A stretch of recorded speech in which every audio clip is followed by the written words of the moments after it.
So yung mga bayan, magandang gabi sa ating lahat. So yun nga, inaabot tayo ng gabi sa pag-ribbon cutting ng bahay ni Ate Girly. So this time nga ay gaganapin yung ribbon cutting. So pag ribbon cutting po ay ginagawa namin kapag tapos na po yung pabahay na bibigay sa beneficiary. Yan, maraming salamat sa ating sponsor na sina Ma'am CC and KP.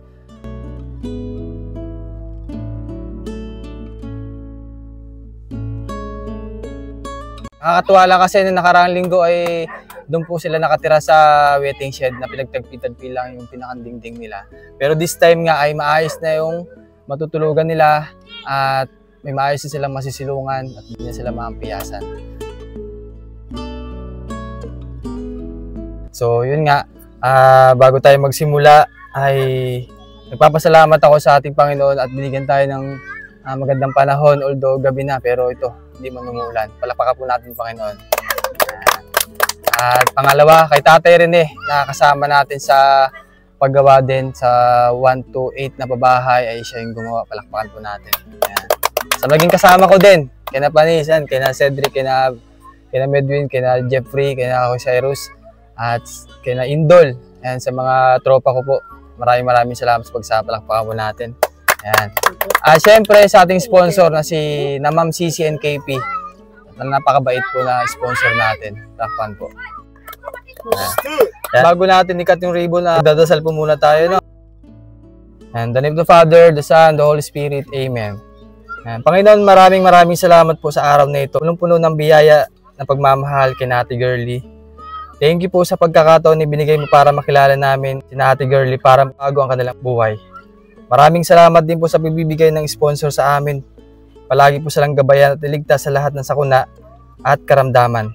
Panginoon, palagi niyo po kaming gabayan sa lahat ng aming ginagawang misyon. Ituro niyo po sa amin yung mga taong higit na nangangailangan pa ng tulong. Nawibigyan niyo po kami katatagan na harapin ang bawat pagsubok na darating sa buhay namin at gabayan niyo po kami sa paggawa ng kabutihan sa kapwa upang maging karapat-dapat kami sa inyong pagpapala. Sa pagkakataon po ito, Panginoon, ang house blessing para kay Ate Girly ay bendisyonan mo po ang bahay na ito ng siksik-liglig at umaapaw na biyaya. Proteksyonan mo po, Panginoon, saan man bagyo at pagsubok, patatagin ang pundasyon ng kanilang pamilya at panatilihing magmahalan sa isa't isa. Tulungan mo po sila, Panginoon, na maabot ang kanilang mga pangarap sa buhay. Amen. In the name of the Father, the Son, the Holy Spirit. Amen. So this time po ay wala po kami kasama mga pare. So diretso na po kami sa pag-ribbon cutting po ng bahay ni Ate Girly. So dito po kayo. May binibigay kaming certificate kapag may nagawa kami bahay na sa ganun po ay sa katunayan na pinagkaloob na po namin sa kanila yung bahay na ito.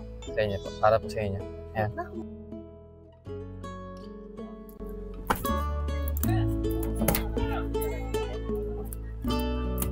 Yeah.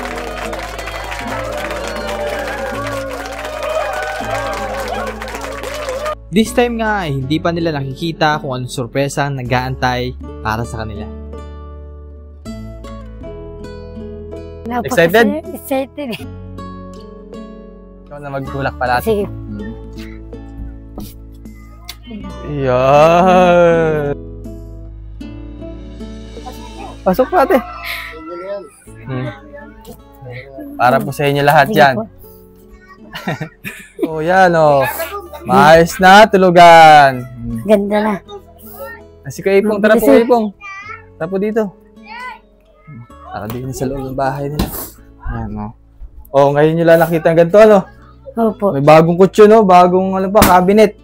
May malalagyan na kayo ng maayos na gamitan. So yun nga mga kabayan ay lagi lang din namin sinasabi sa mga napapabahayan na alagaan yung pinagkaloob po sa inyo na bahay. Opo. Kung ano man yung tulong na dumating sa inyo, alagaan po ano. Kasi pag nakikita ng mga sponsor po na maayos yung kanilang paligid, ay mas maraming natutuwa. Para kasi nga, yun na lang yung pinakang ano nila, pinakang balik sa kanila. Opo. Masaya na makikita yung magandang paligid nila. Ano? Opo. Ano masasabi mo ate sa bagong bahay mo na meron ng bagong gamit? Masaya po. Maayos. Talagang first time ko ito. Mama, sino nangangakyat bahay dyan? Talagang masaya po talaga. Binigyan kami ng magandang talo. Salamat po. Nagpapasalamat din po ako sa isang tao pong nagkamiro kami ng isang bahay. Kay Kuya Baba. Yun lang. Doon nagsimula yung kung bakit kami napunta dito kay Ate Girlie. Para doon tayo sa tropa ko na sinabi yung kalagayan nila at agad naman natin na-actionan. At ito nga, hindi ko rin in-expect na kakameron din si Ate Girlie ng ganito. Maraming salamat din sa sponsor po na nagbigay agad ng CC and KP. Thank you very much. Thank you.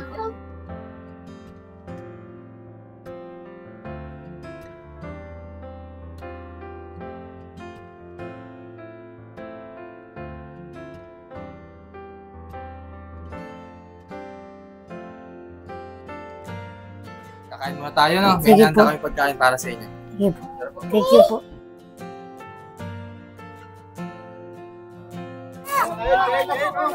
Kain. May mga bisita sila Ate Girlie. Ay, talagang sila po yung natutuwa din. Ano po Bawal. sinasabi sa inyo?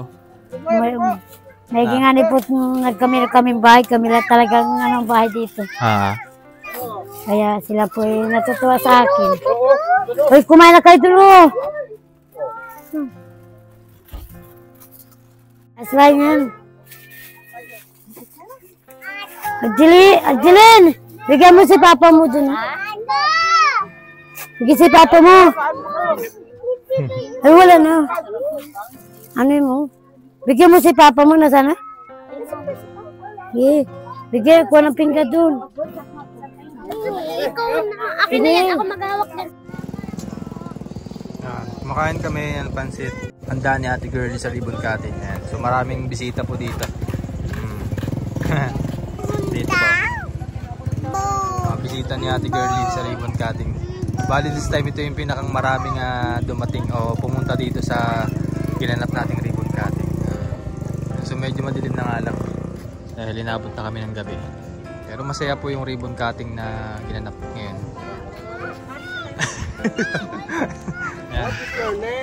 So meron dito mga bisita si ate, no? Puntahan natin, kamustahin na rin natin kung ano yung mga masasabi nila sa bagong bahay ni Ate Girlie.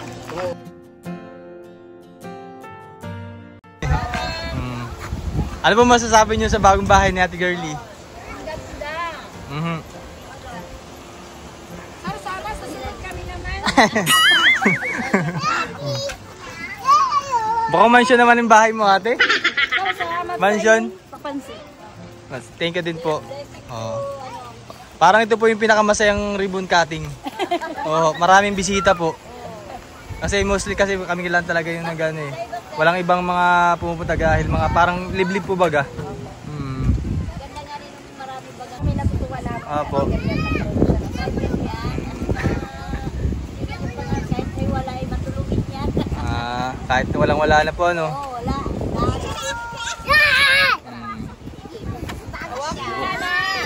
So inabot na po tayo ng gabi. Okay lang yan, sir. Basta nairaos. Nairaos yun ang mahalaga po, no? Opo.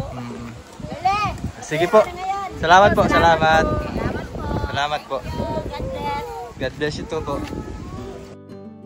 So maraming salamat po sa inyong pagsama sa ribbon cutting ng bahay ni Ate Girlie. Total cost po ng pabahay ay 44,774 pesos. Kasama na rin po dito mga bagong gamit sa bahay. Muli po nagpapasalamat ako sa nag-sponsor ng pabahay kay na Ma'am Cici and Sir KP. At sa mga sponsor na nagpaabot ng tulong pinansyal at groceries nung una natin silang makilala kay Ma'am Betty, Ma'am Rachel Rog, Tito Dads, kay Ma'am Marites, Ma'am Marieta, and Ma'am Joy. Maraming salamat po.